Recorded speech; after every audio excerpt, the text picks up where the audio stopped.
जय हिंद, राधे राधे, नमस्ते आप सभी को। जैसा कि हम लोग कुछ कर रहे थे, ये यूपी बोर्ड वाले बच्चों के लिए ये पिछले साल आए हुए बहुविकल्पी कुछ प्रश्नों को हम लोग टॉपिक वाइज कर रहे थे। तो आज भौतिक विज्ञान का टॉपिक है लाइट, है ना, LIGHT, इसको बोलते हैं प्रकाश। प्रकाश टॉपिक से ये क्लास 10th का कुछ बहुविकल्पी प्रश्न हम लोग बायोलॉजी के किए थे। अब इसके भौतिक विज्ञान में करेंगे। हमारे आशीष सर हैं, आज आपको कुछ 10 क्वेश्चन कराएंगे। फिर इसके बाद इसको हम लोग आगे कंटिन्यू करेंगे, फिजिक्स का, केमिस्ट्री का भी करेंगे। तो आइए सर, आइए, वेलकम है आपका। और बच्चों को अपना क्वेश्चन करवाइए। ये चीज़ को पकड़िए। बहुत बहुत शुक्रिया सर, बहुत बहुत शुक्रिया और बहुत बहुत स्वागत है मेरे प्यारे साथियों। आज हम लोग लाइट जो चैप्टर है आपका प्रकाश, उसके क्वेश्चंस करेंगे, ठीक है। और बहुत मज़ेदार तरीके से करने वाले हैं। आप लोगों ने पढ़ा होगा, नहीं पढ़ा होगा, सब हम लोग बहुत डिटेल में करेंगे, ठीक है। तो एक बार आप लोग प्लीज़ इसको ध्यान से देखिए और अपने एग्ज़ाम में अगर इससे रिलेटेड कुछ आता है तो बेहतरीन तरीके से ऐसे क्वेश्चन को डील करिए पूरे कॉन्फिडेंस के साथ, ठीक है। तो हम लोग स्टार्ट करेंगे, एक एक करके समझते हैं। आपने पढ़ा है, नहीं पढ़ा है, डजेंट मैटर। चीज़ों को आप देखिए, आराम से समझने की कोशिश करिए। नहीं समझ में आता है कि आप तो वीडियो को पॉज करिए, समझिए, फिर आगे चीज़ों को लिखिए। अपने जो चीज़ें आपने पढ़ी हैं उनको रिवाइज़ कर लीजिए, ठीक है। जहाँ से भी पढ़ा होगा, अगर नहीं पढ़ा होगा तो आप लोग कमेंट करके हमें बताइए उसको, और हम डिटेल में चीज़ों को पढ़ा देंगे। आपको जो चैप्टर्स ढंग से समझ में नहीं आते हैं, आपने जो स्टडी कर रखे हैं पहले से ऑलरेडी, कहीं से भी, किसी भी कोचिंग से या सेल्फ स्टडी से या ऑनलाइन कोर्सेज, जहाँ से भी, जैसे भी आपने पढ़ रखे हैं, अगर आपको किसी चैप्टर में प्रॉब्लम है तो आप कमेंट करके मुझे बता सकते हैं। हम उस चैप्टर को आपको फिर से यहाँ से क्या कर देंगे, यहाँ से लाइव पढ़ा देंगे या वीडियो रिकॉर्ड करके अपलोड कर देंगे, जैसा आप लोग चाहेंगे बता दीजिए, कर देंगे, ठीक है। तो बिना देर किए, बिना समय गंवाए, हम लोग चलिए बोर्ड के कुछ क्वेश्चंस करते हैं जो प्रीवियस ईयर अपने एग्जाम में आए हुए हैं, ठीक है। ओके, स्टार्ट करें फिर, चलिए फिर स्टार्ट करते हैं हम लोग। जैसा कि पहला क्वेश्चन आप लोग देख पा रहे हैं यहाँ पर, देखिए। अब मैं बहुत उम्मीद कर रहा हूँ कि आप लोगों को दर्पण और लेंस का थोड़ा बहुत जानकारी होगा, पढ़े ही होंगे। ऐसा क्या जानते हैं, ऐसा क्या है, ठीक है। फिर भी हम लोग समझते हैं। देखिए दर्पण और लेंस की जब हम बात करेंगे ना दोस्त, जब दर्पण और लेंस की आप बात करते हो तो दर्पण और लेंस दोनों की जब बात करते हैं तो उसमें ग्लास का रोल होगा। ग्लास समझते हैं ना, वो शीशा, कांच, ठीक है, ट्रांसपेरेंट मटेरियल की हम बात करेंगे। जब हम दर्पण की बात करेंगे ना, तो हम ग्लास ले लिए, शीशा ले लिए, उसकी एक साइड के सरफेस को हम पॉलिश कर दिए, पेंट कर दिए, लिपा पोती कर दिए, तो वो आपका दर्पण बनता है। दर्पण में भी कई प्रकार आपने पढ़ा होगा, उत्तर दर्पण पढ़ा होगा, समतल दर्पण पढ़े होंगे, 3 तरह के दर्पण पढ़े होंगे आप, ठीक है, सब यही है। फिर लेंस की बात करेंगे तो लेंस में किसी भी सरफेस को हम लिपा पोती नहीं करते, पेंटिंग नहीं करते। लेंस का मतलब एक होमोजीनियस ट्रांसपेरेंट मीडियम होगा आपका, एक समांगी, ऐसे क्या होगा तुम्हारा, पारदर्शी माध्यम होगा, जो कि क्या होगा, एक वक्र, एक सीधी रेखा या दोनों वक्र रेखाओं से इस तरह से क्या होंगी, घिरे होंगी। ये सब पढ़े हैं, आप सब जानते हैं, लेकिन फिर भी एक मैं मोटा मोटा बात रिकॉल कर लेता हूँ। फिर इसमें हम इमेज फॉर्मेशन की बात करते हैं कि कहाँ प्रतिबिंब कैसे बन रहे हैं, क्या क्या स्थितियाँ हैं, ये सारी चीज़ें आप लोगों ने पढ़े होंगे डिटेल में। फिर भी हम थोड़ा सा आपको ब्रीफ देंगे, थोड़ा सा हम आपको हिंट करेंगे कि चीज़ें कैसे बन रही हैं, कैसे हो रही हैं, ठीक है। आपने पढ़ा होगा, नहीं पढ़ा होगा, सब डिटेल में देखेंगे, इसको समझेंगे। अभी तो हम देखिए जितने भी क्वेश्चंस हैं, अभी जो भी हैं, सर ने जैसा कि बताया उसको एक एक करके डिस्कस करते हैं और समझने की कोशिश करते हैं कि ऑब्जेक्टिव टाइप के जो क्वेश्चंस होंगे, जो बहुविकल्पी हमारे प्रश्न होंगे, उनको कैसे हम लोग डील करेंगे। ओके गाइस, स्टार्ट करें फिर, चलिए ठीक है। अच्छा, पहला क्वेश्चन आप देख पा रहे हैं, इसमें निम्न में से कौन सा पदार्थ लेंस बनाने के लिए प्रयुक्त नहीं किया जा सकता। जैसे कि मैंने आपको पहले बताया, लेंस बनाने के लिए हम लोग क्या करेंगे, हमें चाहिए एक समांगी मिश्रण। समांगी का मतलब जिसके आर पार आप आसानी से देख सकते हैं, एक ऐसा हमें चाहिए मटेरियल, एक ऐसा चाहिए हमें पदार्थ। तो इससे पदार्थ में क्या क्या है, नहीं वाला है, ये नेगेटिव वाले प्रश्न है, जरा ध्यान में रखना इसको। अब यहाँ समझो, देखो क्या है। जल से तो हो सकता है भाई, शुद्ध जल हो तो आर पार आसानी से आप देख सकते हैं, वो पारदर्शी होता है, तो जल से तो लेंस बनाया जा सकता है, ठीक है। कांच से तो बन ही रहा है, लेंस जान रहे हैं, उसमें कोई दिक्कत नहीं। प्लास्टिक में भी अगर बहुत पतला प्लास्टिक हो, कोई इम्प्योरिटी ना हो, एकदम ट्रांसपेरेंट होती है, जैसे पॉलीथीन आती है, तुम्हारी पन्नी है, पॉलीथीन है, जो पतली पतली सी आती है, उसके आर पार आप आसानी से देख पाएंगे, ठीक है। उसमें भी कुछ इमेज बनता है। इमेज कैसे बनता है आप समझिए, जैसे आप कोल्ड ड्रिंक की बॉटल लीजिए, पानी की बॉटल लीजिए, पानी को जब आप हाथ से पकड़ रखते हैं तो आप दूसरे साइड देखते हैं, आपकी उंगलियां थोड़ी सी बड़ी बड़ी दिखाई देती हैं। इसका मतलब इमेज उसका थोड़ा सा बड़ा बन के दिखाई देता है। तो प्लास्टिक की बॉटल, उसके अंदर चूंकि पानी भी भरा हुआ है, तो जल भी एक लेंस है भाई, अब ग्लास भी लगा है, बॉटल को खाली भी लेंगे तब भी ना उंगलियां थोड़ा छोटी बड़ी आपको वहाँ बड़ी दिखाई देती हैं, ठीक है। लेकिन वहाँ पानी भरा है, बॉटल भी है, प्लास्टिक भी जो है वो ट्रांसपेरेंट है, तो वो भी इससे लेंस बनाया जा सकता है, कोई दिक्कत नहीं। लेकिन मिट्टी मिट्टी को कितना भी पतला कर दें, क्या उसको पारदर्शी बनाया जा सकता है क्या? नहीं, तो मिट्टी के आर पार तो नहीं देख पाएंगे। तो प्रश्न जो हमारा था इसमें थी कौन सा पदार्थ लेंस बनाने के लिए प्रयुक्त नहीं किया जा सकता है? तो नहीं किया जा सकता वाली कौन सा आएगा दोस्त? ये तुम्हारी मिट्टी होगी। मिट्टी से लेंस नहीं बना पाएंगे। मिट्टी से लेंस बनाना इतना आसान होता तो जितने लोगों की आपकी समस्या है पर चश्मा खरीदना पहनना बड़ा आसान हो जाता। हर कोई मिट्टी का गोला बनाता लगा लेता, ठीक है ना? तो नहीं होगा, मिट्टी से नहीं बनाया जा सकता। बाकी इसमें जितने भी दिए हैं ऑप्शन सभी से आपके लेंस बनाए जा सकते हैं। वो बात की बात है कि इसमें कितना ज़्यादा क्षमता होगा, कितनी उसकी फोकस दूरी होगी, क्या उसकी पावर होगी, ये अलग बात है, लेकिन बनाया तो जा सकता है फिलहाल, ठीक है। अब फाइबर के बहुत सारे ऑप्टिकल फाइबर के आपके ग्लासेस बन रहे हैं कि नहीं? कांच पहले गिरता था तुरंत टूट जाता था, आजकल ऐसे लेंस आ रहे हैं, देखो ना कि ग्लास पे फर्श पे गिर भी गया तो टूटता नहीं है वो। तो ऑप्टिकल फाइबर वगैरह यूज़ करते हैं हम लोग। फिलहाल तो समझो कि वो प्लास्टिक ही है, उससे बनाया जा सकता है। तो ये प्रश्न आप आसानी से कर लेंगे। वो ऑप्शन कौन सा हो जाएगा आपका? मिट्टी हो जाएगा। ओके, चलिए, बहुत परेशान मत होइए कि इतना सोचना पड़ेगा क्वेश्चन को करने के लिए। ये तो पहला क्वेश्चन था तो हमने थोड़ा डिटेल में बताने की कोशिश की। अब आसान तरीके से चीज़ों को लेते हैं हम लोग, समझते हैं और करते हैं। किसी बिंब का अवतल दर्पण द्वारा बना प्रतिबिंब आभासी, सीधा तथा बिंब से बड़ा पाया जाता है तो वस्तु की स्थिति कहाँ होनी चाहिए? देखो भैया, जो अवतल दर्पण है, अवतल दर्पण का मतलब समझ रहे हैं ना? अवतल दर्पण का मतलब क्या है? अवतल दर्पण का मतलब दोस्त ये वाला दर्पण है तुम्हारा। अब ये वाला सरफेस इसका क्या होगा? पॉलिश्ड होगा। ये वाला इसका सतह जो होगा वो पॉलिश होगा। अब इसमें आपने एक सिचुएशन पढ़ी होगी कि जहाँ पर इसको काटता है उसको हम ध्रुव बोलते हैं, जहाँ पर इसको ये काटेगा उसको हम लोग क्या बोलते हैं? ध्रुव बोलेंगे, ठीक है दोस्त? ये ध्रुव है तुम्हारा। अब यहाँ पर तुम्हारा कहीं क्या मिलेगा? फोकस मिलेगा। इसका फोकस को एफ से रिप्रेजेंट करेंगे। फिर इसके पीछे कहीं क्या होगा? वक्रता केंद्र होगा, जिसको सेंटर ऑफ कर्वेचर कहते हैं हम, ठीक है। अब इमेज को जब आपको क्या करना है? आभासी। आभासी का मतलब सच में रेखाएं एक दूसरे को काटेंगी नहीं। जो परावर्तित हमारी रेखाएं होंगी, है ना, परावर्तित, या अब तुम्हारा जो कहते हैं ना उसको परावर्तित रेखाएं होंगी, या फिर उसको कहते हैं रिफ्रैक्शन कहेंगे ना, ठीक है। जो रिफ्लेक्टेड रेज होंगी तुम्हारी या रिफ्लेक्टेड रेज होंगी वो एक दूसरे को रियल में नहीं काटेंगे। तो ये वाली सिचुएशन कौन सी बनती है समझिए। तो वस्तु की स्थिति कहाँ होनी चाहिए? तुम लोगों ने एक केस पढ़ा होगा, ये वाली स्थिति वो वाली स्थिति होती है जब तुम्हारा वस्तु क्या होता है? जब तुम्हारा वस्तु या कोई भी आदमी हो, कहाँ हो भैया? वो फोकस और पोल के बीच में हो, मतलब फोकस और ध्रुव के बीच में हो। तो इसकी इमेज यहाँ पर क्या होती है? मैग्नीफाइड, एकदम बड़ी सी इमेज यहाँ पर बन जाती थी। तुम लोगों ने पढ़ा होगा अगर ढंग से देखा होगा तो। ये कुछ इमेज थी। इसका मतलब वो वस्तु या वो आदमी जिस बिंब की, जिसकी भी हम इमेज की बात कर रहे हैं, प्रतिबिंब की बात कर रहे हैं, वो कहाँ किसके बीच में होना चाहिए? फोकस तुम्हारा और ध्रुव पोल के बीच में होना चाहिए। तब उसकी इमेज क्या होगी? आभासी बनेगी। और आभासी का मतलब, अब देखो ये दर्पण है तो क्या होगी? प्रकाश तुम्हारे इसके आर पार नहीं जाएगी। तो ऐसा एज्यूम करके लाइन को आगे बढ़ाकर हम बताते हैं कि वहाँ पर उसकी इमेज बन रही होगी।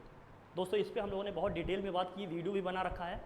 अगर आपको ये सब आता है तो ठीक है, नहीं तो अदरवाइज क्लास 10 की लाइट की प्रकाश का हम लोगों ने प्लेलिस्ट बनाकर इमेज फॉर्मेशन का पूरा कॉन्सेप्ट एकदम डिटेल में डिस्कस किए हैं, ठीक है। हमारे चैनल पे द साइंस हब आपका इलाहाबाद ALD करके लिखा हुआ है, आप जाकर वहाँ पर सर्च करिएगा, आपको इमेज फॉर्मेशन की पूरी वीडियो, पूरी कॉन्सेप्ट के साथ एकदम एनिमेटेड वीडियो के साथ बेहतरीन तरीके से हमने डिस्कस कर रखा है।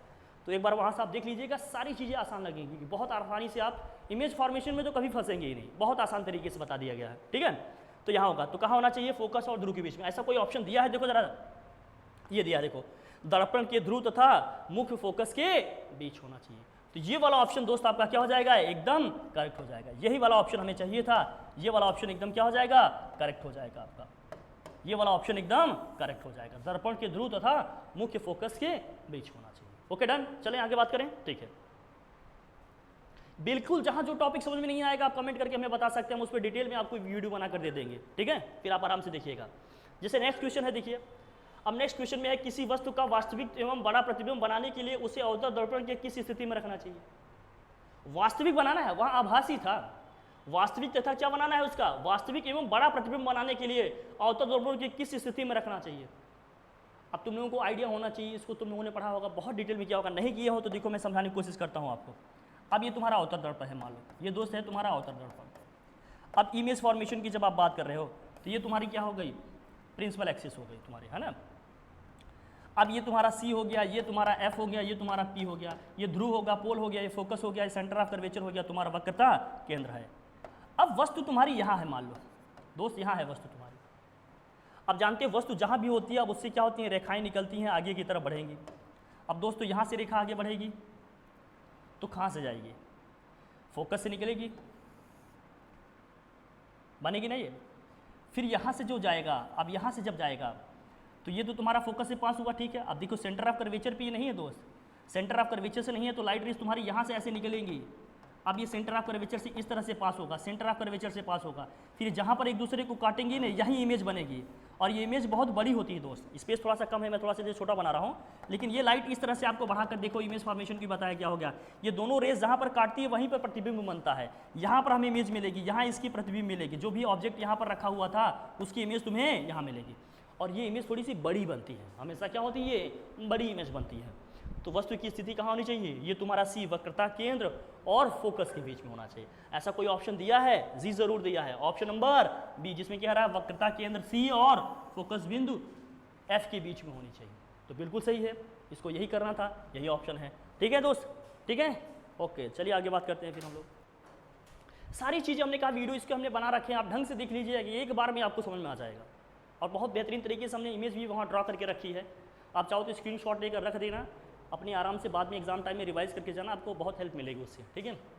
किसी अवतल दर्पण द्वारा वस्तु के आकार के बराबर वास्तविक और उल्टा प्रतिबिंब बनता है, ठीक है। अवतल दर्पण द्वारा वस्तु के आकार के बराबर वास्तविक और क्या हुआ सर? इसको लगा ली थोड़ा सा, बिल्कुल, जी जी, बहुत सही, ओके दोस्तों, ठीक है, थोड़ा टेक्निकल, ओके ठीक।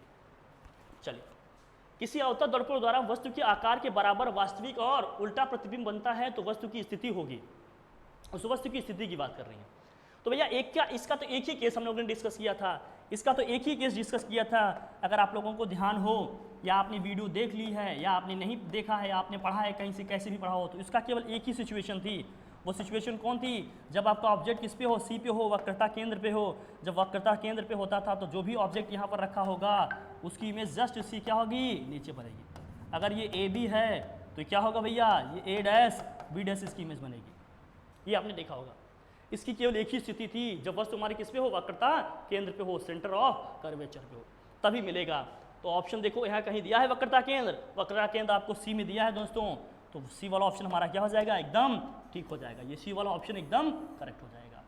मैं बार बार कह रहा हूँ, इसी चीज़ को रिपीट कर रहा हूँ कि इमेज फॉर्मेशन आप ढंग से देख लीजिए। अगर आपको प्रॉब्लम होती है तो आप वीडियोस जाकर देख लीजिएगा, प्लेलिस्ट क्लास 10 का हमने बना रखा है, सब समझ में आ जाएगा आपको। बहुत डिटेल में हमने वहाँ पर डिस्कस किया कि इमेज फॉर्मेशन में कैसे क्या होगा। ओके सर, फिर भी अगर आपको नहीं मिलता है तो आप कमेंट करिएगा, हम आपको बता देंगे, या अलग से इसका हम वीडियो ही बना देंगे आप लोगों के लिए, कोई टेंशन वाली बात नहीं।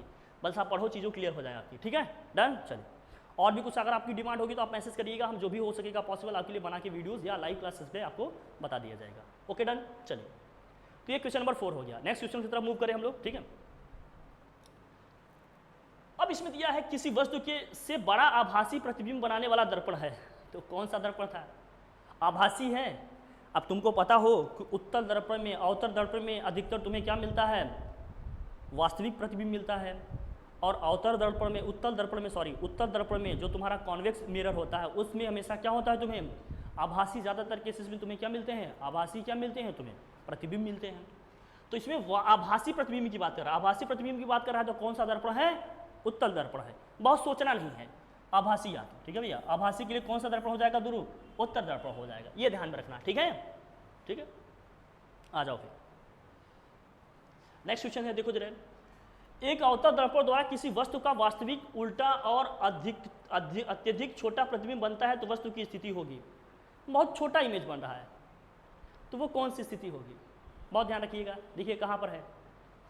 अब सिचुएशन ये है कि तुम्हारा एक अवतल दर्पण द्वारा किसी वस्तु का वास्तविक, उल्टा, अत्यधिक छोटा प्रतिबिंब बनता है तो वस्तु की स्थिति क्या होगी। अब उस केस में वस्तु कहाँ पर होगा, तुम्हें देखो, तुम लोगों ने पढ़ा होगा, अगर वस्तु अनंत पे हो तो जो तुम्हारा प्रतिबिंब होता था वो फोकस पे बनता था, और वस्तु अगर फोकस पे हो तो प्रतिबिंब तुम्हारा कहाँ बनता था, प्रतिबिंब तुम्हारा अनंत पे बनता था। तो ये सिचुएशन अनंत वाला है, ये जो स्थिति तुम्हें बनाकर दिखाया जा रहा है इसमें अनंत वाली है दोस्त। अनंत वाली कौन सी स्थिति है, इसको जरा समझना। ये तुम्हारी हो गई प्रिंसिपल एक्सिस। अब यहाँ से रेखाएं आ रही हैं, ये जा रही है, जहाँ पर जानते हो मुख्य अक्ष को काटेगा, ये प्रिंसिपल एक्स को काटेगा, वही हमारा क्या होता है, फोकस होता है दोस्त। ये सेंटर ऑफ कर्वेचर है मान लो। अब यहाँ से लाइन क्या होती है तुम्हारी, दूसरी जाती है, दूसरी रे, ये पहली रे हो गई, यहाँ से निकल गई, ये दूसरी रे, सेंटर ऑफ कर्वेचर से जो रे जाती है आप जानते हो ना, मिरर पड़ेगी, जिस पॉइंट पे मिरर की पड़ेगी उसी पॉइंट से क्या होगी, लौट जाती है। फिर जहाँ पर दोनों रेखाएं मिलती हैं एक दूसरे को, वहीं पर हमें क्या मिलता है, प्रतिबिंब। तो प्रतिबिंब तुम्हारा यहाँ मिलेगा, ये इमेज है तुम्हारी। ऑब्जेक्ट कहीं अनंत पे यहाँ रखा हुआ है, ये अनंत पे रखा है। यही वो केस है जिसमें इमेज क्या होती है, तुम्हारी छोटी बनेगी। तो वस्तु को कहाँ रखना चाहिए, अनंत पे रखना चाहिए दोस्त। कहाँ रखना चाहिए, अनंत पे रखना चाहिए। बहुत क्लियर रखिए ये सब इमेज फॉर्मेशन का। मैं बार बार कह रहा हूँ, इसको हम लोगों ने बहुत डिटेल में डिस्कस किया हुआ है। एकदम जाकर देख लीजिएगा, सब समझ में आ जाएगा आपको। नहीं मिलेगा तो हमें बताइएगा, हम आपको वीडियो इसमें प्रोवाइड कर देंगे, आपको मिल जाएंगी चीज़ें, आपको लिए आसान कर देंगे। ठीक है, थोड़ा असिस्ट कर देंगे। अगर आप कमेंट करेंगे, बताएंगे कि नहीं मिल रहा है, तो हम आपको बता देंगे कहाँ है, नहीं तो अलग से बना देंगे। ऐसा क्या है, सब कुछ किया जा सकता है। ठीक है, तो ये हो गया दोस्त। चलिए फिर आगे बात करेंगे। अब देखिए अगला है, परावर्तन के नियम सदैव सत्य होते हैं। परावर्तन का मतलब समझते हो? परावर्तन का मतलब क्या हो गया, प्रकाश जाएगी, दर्पण से टकराएगी, टकरा के क्या हो जाएगी, वापस आ जाएगी। अब ये हर तरह के उसमें होगा, चाहे वो उत्तल दर्पण हो, चाहे वो अवतल दर्पण हो, चाहे वो क्या हो आपका, वो समतल दर्पण हो। जैसे तुम लोगों ने गांव में अपने घरों में खूब मज़े लिए होंगे, क्या छत पे है या कहीं शीशे वगैरह धूप निकली है, शीशे लेकर जाते हैं, पड़ोसन कोई रहती है तुम्हारी या बगल में कोई रहता है, तो क्या करते हो, अपना दर्पण बाहर निकाले, शीशे को सूरज के सामने ऐसे रखे, इधर उधर उसको घुमाते हैं, तो उसके चेहरे पे, उसके घर में, उसकी खिड़कियों में क्या होती हैं, उसकी चमक, उसकी रोशनी जाती है, तो आपका मैसेज अपने पड़ोसन के पास पहुंच जाता था। ऐसा आप लोगों ने देखा होगा या किया होगा, या कभी कभी चिड़ियों को भगाने के लिए करते हैं। जैसे आपने देखा होगा, माँ ने क्या किया, माँ ने क्या किया, छत पे दाने अनाज डाल दिए सूखने के लिए। अब जो चिड़िए कौवे आते हैं उनसे बचाने के लिए वो क्या करेगी, जगह जगह चारों तरफ से क्या कर देगी, वो कुछ दर्पण रख देगी, कुछ इस तरह से अपना क्या करेगी, शीशा रख देगी। वही शीशा जिसमें तुम बनते ठनते हो, उसी की बात कर रहा हूँ मैं दोस्त। तो उससे क्या होगा, जो लाइट पड़ेगी उससे चमकेगी, तो उससे चिड़िए पक्षी आएंगे ना, तो उसकी आँख पे वो प्रकाश पड़ेगी जो उससे पकड़ने के बाद परावर्तित होकर आ रही है, तो उसकी आँख चमकेगी तो वो सब डरेंगे, भागेंगे वहाँ से। पर्पज़ ये है। अब देखो, माँ ने फिजिक्स नहीं पढ़ा है, भौतिक विज्ञान नहीं पढ़ा है, लेकिन उसको कॉन्सेप्ट पता है कि कैसे अप्लाई करना है, इसको समझ के चलिए। तो भैया ये तीनों में होगा, इसमें सोचने की जरूरत नहीं, ये एकदम फैक्चुअल चीज़ था, एकदम इन्फॉर्मेशन वाली चीज़ थी, आपको पता होनी चाहिए थी। नहीं पता है तो दोस्त चलिए हम लोग समझते हैं ऐसा क्या। तो ये तीनों में होगा, उत्तल में भी होगा, अवतल में भी होगा, और समतल दर्पण में भी हो जाएगा। ओके, आगे बढ़ा जाए। चलिए ठीक है, बहुत बढ़िया। मज़ा आ रहा हो तो कमेंट करके बताइएगा, इसको और तरीके से देखा जाएगा और बेहतरीन तरीके से एक्सप्लेन किया जाएगा। कहीं कुछ कमी हो रही हो, कोई प्रॉब्लम भी आ रहा हो तो वो भी बताइएगा, उसको भी एड्रेस किया जाएगा, मिलकर उस पर काम करेंगे। ओके ठीक है, चलिए अब आ जाइए। एक प्रकाश किरण अवतल दर्पण के वक्रता केंद्र से होते हुए दर्पण के पृष्ठ पर आपतित होती है तो परावर्तन कोण का मान होगा। देखिए, परावर्तन कोण का मतलब क्या है, पहले ये समझना दोस्त, पहले ये समझना है कि परावर्तन कोण का मतलब क्या है। जैसे अब ये है, कोई सरफेस है, लाइट रे इस पर पड़ी, अब इससे आई, इससे क्या होगा, ये तो ये तुम्हारा क्या होता था, अभिलंब होता था, ये तुम्हारा अभिलंब होता था दोस्त, ये अभिलंब होता था। ये क्या है, आपतित किरण है, ये क्या है, परिवर्तित किरण है। ये तुम्हारा क्या होता था, आपतन कोण, ये क्या होता था तुम्हारा, परावर्तन कोण। तो ये परावर्तन कोण होता था। अब कह रहा अवतल दर्पण के वक्रता केंद्र से होते हुए दर्पण पृष्ठ पर आपतित होती है तो परावर्तन कोण का मान क्या आती है। परावर्तन कोण का मान निकालना है, तो मतलब जो इसका अभिलंब है, जैसे अब ये दर्पण है दोस्त, ये तुम्हारा दर्पण है, ये ध्यान रखना दोस्त। यहां गलती हो गई है, थोड़ा सा इसको समझते हैं हम। अब ये वक्रता केंद्र है, तुम ये जानते हो वक्रता केंद्र पे जो भी लाइट रे जाती है, जिस पाथ से जाती है उसी पाथ से क्या होती है, जिस पथ से जाती है उसी पथ से लौट कर आ जाएगी। तो दर्पण के साथ ना इसका कोण कितना बनता है, 90 अंश का। दर्पण के कोण इसका 90 अंश, मतलब किसी भी सरफेस पे, किसी भी दर्पण पे अगर प्रकाश की किरण तुम्हारे 90 डिग्री एंगल पे गिरेगी तो तुरंत जिस पथ से वह गई है, जिस पाथ से गई है उसी पाथ से क्या हो जाएगी, लौट आएगी। समझ रहे ना। इसका एग्जांपल बहुत देख सकते हो, जैसे रबर की बॉल है, दीवार पे सीधे 90 डिग्री एंगल पे फेंको तो जहां आप खड़े होते हैं वहीं पर लौट कर आती है, बिल्कुल प्रकाश भी इसी तरह से जाए, गिरेगी लौटेगी, बाउंस बैक होगी। ठीक है, ऐसे सिचुएशन है। तो भैया 90 डिग्री पे गिरेगी। अभिलंब का मतलब कि जो भी सरफेस, जो भी हमने सतह लिया है उस पर हमने एक 90 डिग्री पे क्या कर दिया, 90 अंश की कोण पे एक रेखा ऐसे खींच कर दिया, वो उसका अभिलंब होता है। तो अब ये सरफेस है, ये भी 90 पे मिल रहा है और अभिलंब भी हमारा 90 पे ही है, अभिलंब भी 90 पे ही है, इसी तरह से लिखा जाएगा इसका। और जब हम कोण की बात करते हैं तो अभिलंब और परावर्तित किरण के बीच के कोण की हम बात करते हैं। तो किरण भी 90 डिग्री पे गिर रही है और अभिलंब भी 90 पे ही है, तो दोनों के बीच का एंगल कितना हो जाएगा भाई, जो रेखा वो है वही रेखा वो भी है, तो दोनों के बीच का कोण क्या हो जाएगा, 0 डिग्री। तो इस केस में इन दोनों के बीच का जो एंगल हो जाएगा दोस्तों, कितने डिग्री हो जाएगा, यही हमने कहा यहाँ गलती होगी। तो 90 डिग्री एंगल ये किसके साथ बनाती है? ये अवतल दर्पण के साथ बनाएगी। ये जो दर्पण है ना, इस पे 90 डिग्री पे गिरेगी। अब इसको बहुत याद रखिएगा, जब भी प्रकाश किरण क्या होगी, किसी भी सरफेस पे, किसी भी सतह पे 90 डिग्री के कोण पे गिरेगी, तो वो सीधे क्या होगी, जिस पास से गई है उसी पास से लौट आएगी। अब ये केस जब लेंस में होगा ना, जब ये केस लेंस में होगा, 90 डिग्री पे अगर कोई प्रकाश जाएगा तो बिना किसी परावर्तन के ये सीधे निकल जाएगा, उसमें कोई उसमें हलचल नहीं होगी। जब लेंस की आप बात करेंगे तो कहते हैं ना, जब कोई सीधा गिरे अभिलंब में 90 अंश के कोण पे किसी लेंस पे गिरेगा तो उसमें कोई डेविएशन नहीं होगा, कोई उसमें परावर्तन नहीं होगा, कोई अपवर्तन, कोई परावर्तन नहीं होगा।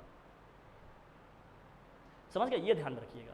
फिलहाल तो दर्पण की बात हो रही थी, तो यहाँ समझना, ये किरण दर्पण के साथ 90 डिग्री का कोण बनाएगी। जो अभिलंब है ये भी दर्पण पे 90 अंश का कोण है, किरण भी 90 पे गिर रही है, तो किरण और अभिलंब के बीच का कोण क्या हो जाएगा, 0 डिग्री। तो वो ऑप्शन हमारा क्या हो जाएगा, ठीक हो जाएगा।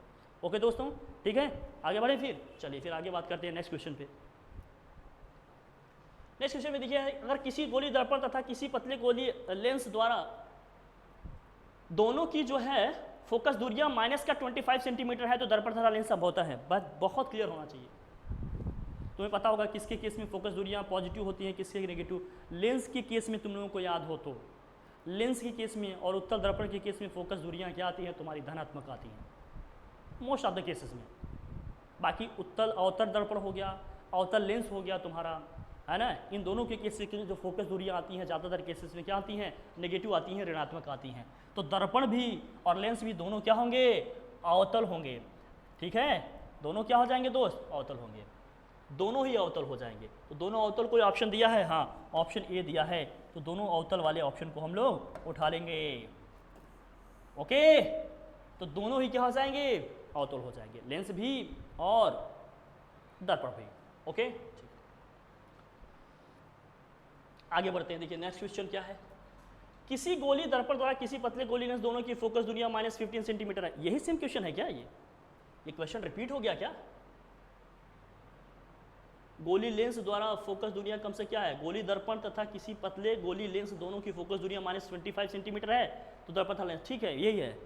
अगले में -50 दे दिया, यही सेम चीज़ है। किसी गोली दर्पण तथा किसी पतले गोली लेंस दोनों की फोकस दूरियां -15 सेंटीमीटर है, दर्पण और लेंस क्या है, सेम वही क्वेश्चन रिपीट हो गया। देखिए फिर से वही चीज़, वहाँ -25 दिया है या -50 दिया है, तो कौन सा ऑप्शन ठीक हो जाएगा मेरे दोस्तों, ये तो आप लोग खुद ही कर लेंगे, लेकिन फिर भी मैं अपनी संतुष्टि के लिए इसको कर लेता हूँ। अब इतना भी क्या हम जानते होंगे, आप लोग बहुत कुछ जानते हैं, ऐसा थोड़ी है। ठीक है, तो आज इतना ही डिस्कस करते हैं, नहीं तो वीडियो बहुत लंबी हो जाएगी। अभी आप लोगों का देखते हैं कि क्या आप लोग पसंद करते हैं, उसके हिसाब से फिर बात करेंगे। ठीक है, आज के लिए इतना रखते हैं।